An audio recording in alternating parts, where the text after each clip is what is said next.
टुसा तामा कोलाई मनपर्छ। मैले आज टुसा तामाको रेसिपी लिएर आएको छु। धेरै दिनको ब्रेकपछि मैले आज टुसा तामाको रेसिपी लिएर आएको छु। बजारबाट टुसा तामा किनेर लिएर आएँ। त्यो घरमा पनि 2-3 दिन राखेको कालो कालो भएछ। अनि यसो काटकुट पारेर फोहोर फाल्दाखेरि गर्दाखेरि खानेकुरा भन्दा बढी फालिने निस्कियो।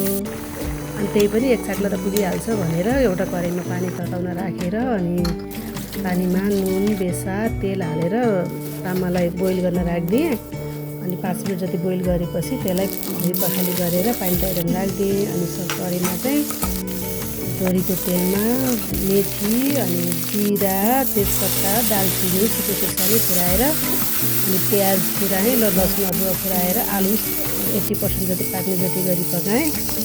अनि गोलभेडा पिसेको हालेँ। टिमुर हाल्यो भने तामाको तितो अलिकति कम हुने भएको हुनाले अलिकति टिमुर पनि हालेर पकाएको छु।